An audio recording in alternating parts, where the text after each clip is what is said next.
perubahan iklim itu nyata, aksi kita juga harus lebih nyata, lebih penting lagi. Sahabat Ekora NTT, kali ini di sudut pandang kita menghadirkan dua pelajar yang sangat luar biasa dari komunitas Youth Advisory. Dua pelajar ini generasi Z. Seperti apa sudut pandang kita kali ini, kita akan mendengarkan perbincangan, masukan dan perspektif mereka tentang dampak dari perubahan iklim, cerita-cerita mereka tentang aksi-aksi iklim mereka. Oke, adik berdua, selamat datang di sudut pandang Ekora NTT. Oke, terima kasih. Halo Sobat Ekora NTT, kami dari Youth Advisory Sika. Perkenalkan, saya Gabriela Indah Gardaseang. Teman-teman bisa sapa saya dengan Indah. Dan saya Marta Bungaylana Putri Harving. Teman-teman bisa sapa saya dengan nama Yelan. Oke, terima kasih Indah dan Yelan sudah datang di kantor redaksi Ekora NTT di podcast kita Sudut Pandang. Tadi di awal saya menyampaikan atau saya bilang perubahan iklim itu nyata, tapi kita juga butuh aksi. Aksi kita menjadi penting. betul. Dan adik berdua dari komunitas Youth Advisory. Sebelum kita bicara lebih jauh, lebih dalam, bisa ceritakan sedikit tentang komunitas Youth Advisory. Youth Advisory sendiri merupakan badan penasihat orang muda yang isinya tentu saja orang-orang muda. Nah, Youth Advisory ini atau Dewan Penasihat Orang Muda ini dibentuk sejak Februari tahun 2024. Di Youth Advisory sendiri juga terdapat divisi-divisinya. Kami di Youth Advisory memiliki 3 divisi. Yang pertama adalah divisi lingkungan hidup dan climate action. Yang kedua ada divisi perlindungan dan pemenuhan hak anak. Selanjutnya ada divisi pendidikan dan pembinaan orang muda. Tapi sebelum kita lanjut nih, kita kayak ada yang tertinggal atau yang dilupakan. Ini sebenarnya adik berdua nih asal dari sekolah mana nih? Ini butuh biar teman-teman bisa tahu ini dari sekolah mana. Kami dari SMA Negeri 1 Maumere. SMA Negeri 1 Oke, Maumere. ya. Sekarang kelas berapa adik? kelas 11 atau kelas 2 ya. Ada peminatan gitu ke semacam jurusan atau? Untuk saat ini karena kurikulum kita kurikulum merdeka, jadi untuk pembagian kelasnya tidak ada peminatan, tapi tidak ada penjurusan, tapi ada peminatan. Nah, dalam kelas itu ada peminatan IPA, IPS dan juga bahasa. Kita kembali ke berkaitan dengan komunitas kalian dari Youth Advisory. Tadi Adik sudah menjelaskan tentang Youth Advisory, terus ada divisi-divisinya. Ini jadi sudah berapa lama bergabung di komunitas ini? Kami bergabung di Youth Advisory sudah sekitar 1 tahunan, hampir 1 tahunan. Kalau Youth Advisory ini misalnya dia sendiri itu dampingan dari lembaga apa begitu, siapa yang untuk menginisiasi lembaga dari mana? Kalau Youth Advisory sendiri merupakan yang di Sika merupakan dampingan dari Yayasan Friend yang bermitra dengan Child Fund Internasional yang ada di Indonesia. Kalau Friend itu Flores Children's Development. Oke, ini berkaitan dengan penjelasan tadi soal divisi, soal komunitas yang mendampingi penasihat orang muda tadi, itu kerja-kerja nyata yang sudah adik mereka lakukan itu apa saja? Untuk kerja nyata yang kami lakukan tuh sudah banyak kegiatan-kegiatan yang kami lakukan seperti sosialisasi tentang partisipasi anak muda. Selanjutnya kami juga melakukan aksi nyata seperti konservasi mata air di Nita. Itu mata air Werfuan ya? Iya, mata air Werfuan. Ada tidak semacam pendampingan ketika adik-adik mereka turun ke lapangan tuh bersama anak SD atau anak-anak SMP misalnya? Untuk waktu itu pada saat kami turun ke konservasi ke mata airnya, kami ada pendampingan juga dengan anak-anak SMP. Waktu itu karena dia juga tergabung dalam organisasi Youth Advisory, jadi dia juga mengikuti kami sama-sama untuk konservasi mata air. Terus juga kami waktu itu turun selain dari organisasi kami juga dengan kerjasama juga dengan Youth Advisory dan Mapala Unipa. Bisa ceritakan sedikit kenapa mau terlibat di komunitas ini? Kenapa sampai dengan mau bergabung dengan organisasi ini? Karena mungkin yang pertama kalau dari saya tuh saya merasa memiliki terhadap Niantana Sika ini. Saya ingin membangun Niantana Sika ini dengan bergabung dengan organisasi-organisasi orang muda yang dapat menyuarakan isu-isu yang dapat membangun. Contohnya seperti partisipasi orang muda, terus selanjutnya juga sekarang isu perubahan iklim. Iya, betul sekali, perubahan iklim. Karena perubahan iklim ini sangat berdampak sekali terhadap seluruh aspek kehidupan. Apalagi untuk perubahan iklim kan dapat mempengaruhi juga ekonomi, terus aspek sosial budaya dan lain sebagainya. Sebagai pelajar SMA dari generasi Z, kalian takut tidak ada dampak perubahan iklim? Iya, sangat. Karena kita lihat dari sekarang ini suhu di sini sangat-sangat meningkat drastis dari beberapa tahun yang lalu, 19 tahun yang lalu. Suhu bumi ini semakin meningkat dan juga kita lihat di sekitar kita ini sering terjadi bencana-bencana alam. Seperti baru-baru ini ada banjir. 3 adik-adik bersama dengan misalnya teman-teman di komunitas Youth Advisory, ada semacam pendampingan dari kakak-kakak yang ikut mendampingi kalian itu dibahas apa saja bersama mereka, misalnya dari ada yang disebut dari Yayasan Friend, terus dari Caivan, itu kegiatannya apa sih? Ada semacam peningkatan kapasitas atau apa, bisa diceritakan Mbak Dita? Ya, kalau dari Youth Advisory sendiri, itu kami sudah pernah melakukan kegiatan yang dinamakan Youth Camp. Youth Camp. Ya, Youth Camp. Jadi di situ kami melakukan kegiatan peningkatan kapasitas untuk kami anak muda yang akan menjaring berbagai isu yang terjadi di sekitar. Contohnya kami biasa sering turun tuh ke desa-desa. Ya, sebelum kami turun ke desa, kami melakukan peningkatan kapasitas sehingga sampai di sana kami tidak terlihat seperti itu. Tidak, tapi kami sudah sudah paham tentang perubahan iklim itu sendiri dan juga bagaimana cara kami membantu teman-teman di desa itu untuk melakukan ansos. Betul.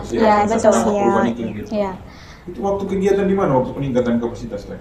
Kalau kemarin tuh kami di Lembah Karmel. Yang dampingi? Didampingi oleh fasilitator kami yakni Kakak Selvi Laka. Kalau sampai dengan saat ini tuh berapa jumlah teman-teman di komunitas Youth Advisory Maumere itu? Untuk sekarang sudah 20-an lebih, ya. Dan masih dalam proses penjaringan lagi ya. Iya, betul. Kami terbuka kapan saja yang mau bergabung, silakan.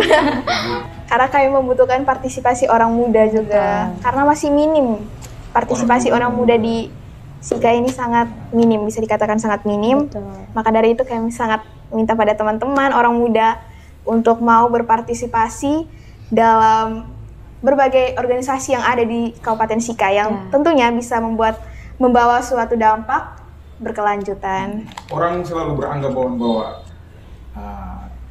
teman-teman kita atau adik-adik generasi Z itu tidak tahu apa-apa tentang dampak perubahan iklim atau pesannya masih bodoh. Tapi saya perhatikan dari cerita-cerita adik berdua ini sudah 1 tahun bergabung dan turun ke lapangan untuk aksi-aksi iklim, terus ada semacam sebelum turun itu ada peningkatan kapasitas dulu. Itu sudah berapa desa misalnya kalau adik berdua punya pengalaman turun ke lapangan untuk semacam pendampingan atau Ya, kalau untuk beberapa desa itu biasanya kami turun ke desa-desa dampingan Friend.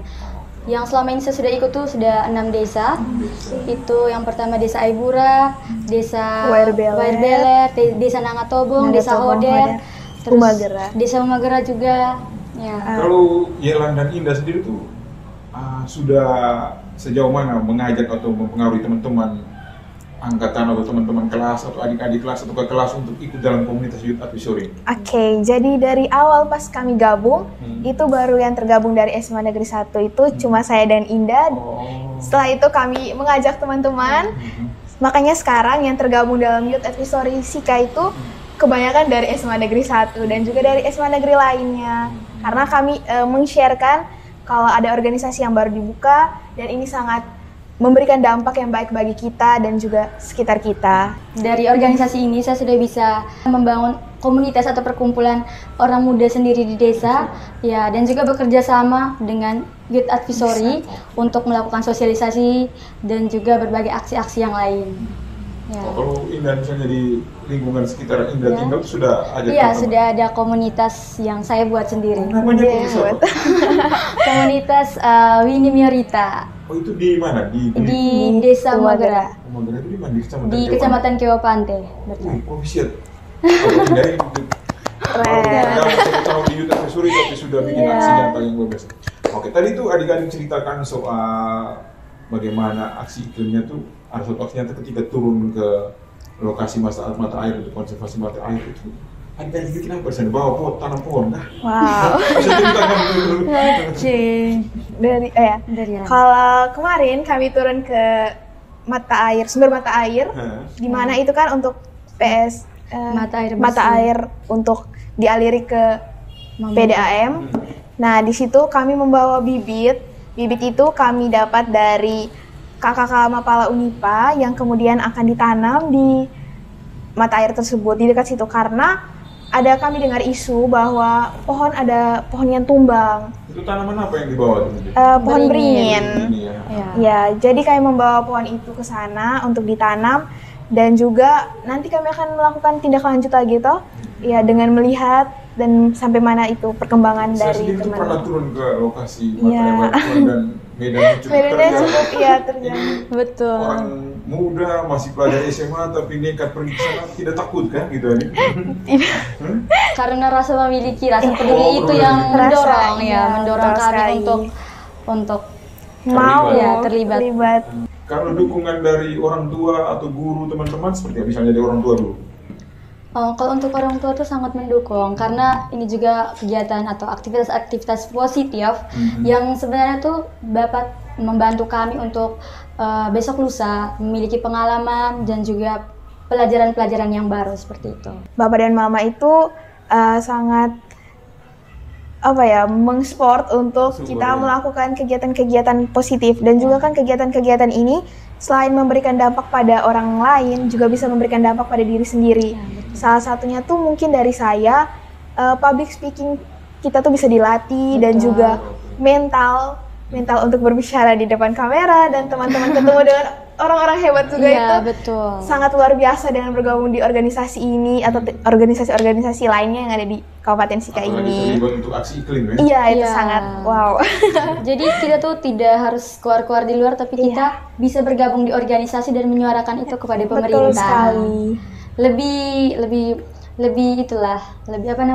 baik lah begitu. Tadi adik-adik sudah ceritakan misalnya aksi di desa, terus misalnya arsotoknya nyata juga turun ke lokasi mata air.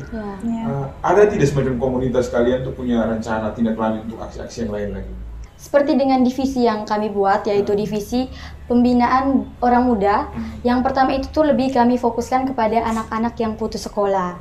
Nah, dari situ kami punya solusi yang kami rencanakan untuk membuat pelatihan-pelatihan kepada anak-anak yang putus sekolah sehingga bisa berdampak lah seperti itu. Kalau divisi yang berkaitan dengan lingkungan tadi divisi kalau divisi lingkungan hidup dan climate action. Bisa diceritakan rencana tindak lanjutnya, ada mereka mau bikin apa? Oke, untuk rencana tindak lanjutnya, sebelumnya kan kami sudah mengumpulkan isu-isu yang ada di desa-desa. Salah satunya tuh ada banjir dan juga abrasi ya. Nah, banjir ini akibat sampah yang terlalu bertumpuk. Jadi kami memberikan masukan untuk desa yang kami kunjungi agar membuat tempat sampah untuk bisa sampah-sampah itu terkumpul, dan juga untuk meminimalisir sampah, kami juga memberikan saran supaya mengurangi penggunaan sampah plastik.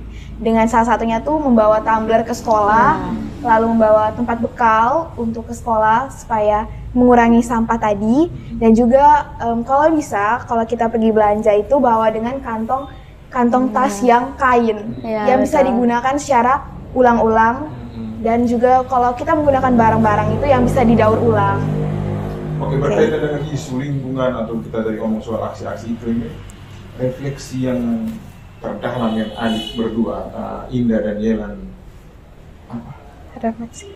Berkaitan dengan kerja-kerja ini apa? Kalian punya refleksi untuk?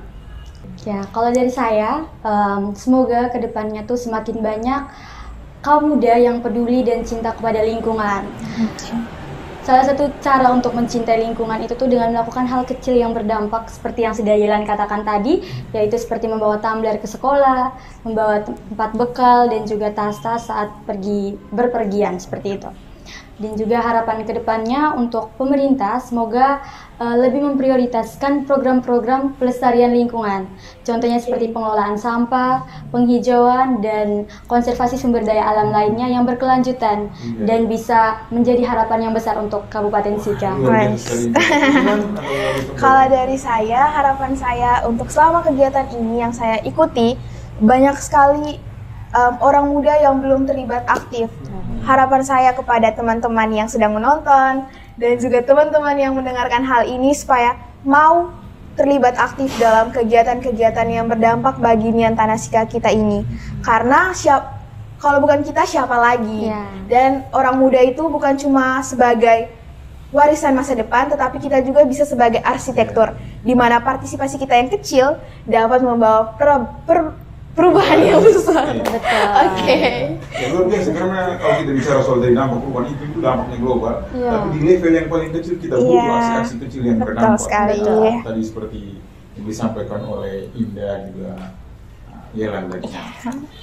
Ini saya juga pengen tahu, selama berkegiatan bersama Youth Advisory ini, kalian kan aktif sekali. Ada semacam kendala yang kalian temui atau tantangan yang kalian alami di sini? Kalau untuk tantangannya itu yang pertama pasti karena kami pelajar jadi sulit untuk membagi waktu. Apalagi di saat-saat sekarang kami kelas 11 kan lagi puncak-puncaknya tugas ya. Jadi sulit untuk membagi waktu kami untuk berkegiatan, juga untuk tugas-tugas kelompok, tugas-tugas bimbingan sore dan lain sebagainya. Selanjutnya juga mungkin jarak tempat tinggal yang jauh sehingga mengakibatkan transportasi yang kami gunakan untuk pergi, untuk berpergian berkegiatan itu tuh lumayan sulit lah, seperti itu. Kalau dari saya, kendalanya sama seperti yang disampaikan teman saya. Karena kami sekarang adalah seorang pelajar, kendala kami adalah untuk membagi waktu. Tetapi dengan hal itu kami belajar bahwa dari hal kecil kami bisa membagi waktu kami dalam organisasi, pendidikan, dan kegiatan-kegiatan kami yang lainnya. Dan juga teman-teman, kalau untuk membagi waktu ini, saya dan teman Indah, kami ini kami mengikuti organisasi, tapi kami juga bisa membawa prestasi untuk sekolah. Oke, kalau dari saya, kemarin baru-baru saya terpilih menjadi duta muda Bhinneka untuk Nusa Tenggara Timur. Dan untuk bidang akademiknya, saya dan teman saya Indah, kami sedang mempersiapkan untuk lomba kami di Kupang untuk lomba 4 pilar NPR. Ini banyak kegiatan, kegiatan yang bukan main-main. Ini kegiatan berkaitan dengan aksi iklim. Dan sebagai generasi Z yang tadi orang bilang kebanyakan orang tidak peduli, tapi Indah dan Yelan menunjukkan komitmen untuk kerja-kerja ini. Terakhir nih, kita pengen dengar nih, atau yang menonton, sahabat Ekora itu di mana saja tuh pengen tahu apa yang harapan terbesar Indah dan Yelan untuk aksi-aksi peduli lingkungan, aksi-aksi iklim ini, terlebih untuk teman-teman di komunitas, teman-teman di luar, tapi juga untuk para pemimpin kita. Apalagi kita kan baru punya bupati yang baru, gubernur yang baru gitu. Terlebih untuk kita di konteks NTT mungkin bisa disampaikan atau bisa disuarakan tuh Indah dan Yelan. Kalau dari saya, harapan saya kepada pemerintah yang baru dan terpilih, yakni bisa melibatkan kami orang muda dalam setiap keputusan dan setiap regulasi-regulasi yang diambil yang berdampak langsung kepada kami orang muda. Nah, kami bukan hanya ingin diundang dalam forum atau apapun, tetapi kami ingin suara kami itu didengarkan dan juga kami bisa berperan aktif dalam peran-peran subnasional yang bisa diberikan kepada kami. Gitu dari saya. Kalau dari saya, ya selain suara kami didengarkan, suara kami juga diperhitungkan. Iya, betul. Selain didengarkan juga harus diperhitungkan. Itu dari pesan yang untuk para pengambil kebijakan, para pemimpin atau bupati terpilih, gubernur terpilih. Tapi untuk teman-teman di komunitas advisory atau di teman-teman luar, apakah ada semacam ajakan untuk mereka terlibat di aksi iklim? Tentu saja. Kalau untuk teman-teman di komunitas dan teman-teman yang berada di luar sana, harus tetap semangat, harus cinta lingkungan, karena kalau bukan kita siapa lagi, dan kalau bukan sekarang kapan lagi? Oke, betul. Dan saya tuh sangat percaya dengan satu slogan, yaitu kita jaga alam, alam jaga kita. Ya. Luar biasa. Gitu. Kita jaga alam, alam jaga kita. Ya. Oke, sahabat Ekora NTT, itu tadi perbincangan kita dan kita telah mendengar perspektif sudut pandang yang luar biasa sekali dari dua pelajar generasi Z. Mereka masih sangat muda, tapi keterlibatan mereka untuk aksi iklim, bagaimana harapan, juga kerja-kerja yang mereka telah laksanakan, itu kiranya menggugah kita semua, terlebih orang muda di mana saja, karena orang bilang planet yang bisa kita huni ini hanya satu saja, itu bumi, maka menjadi tugas dan tanggung jawab kita semua untuk menjaga dan merawat bumi. Oh, mungkin ada. Oke. Ada. Tentu kepada Yel-Yel. Oke. Youth Advisory Sika, Let's change together. Ulang kita bersama-sama. kita bersama-sama ya. Saya aja Sohen. Oh ya. Youth Advisory. Youth Advisory. Tangan begini kan? Nanti Ian bilang youth advisory, terus kita bilang let's change together. Oke. Karena kita mulai dari diri kita sendiri baru berdampak bagi orang lain ya. Youth Advisory Sika, Let's change together. Oke. Yeay. Terima kasih ya, dan Terima kasih. sudah datang di Sama-sama. sudut pandang Ekora NTT. Lain waktu kita bisa berbagi lagi. Terima kasih. Terima kasih banyak.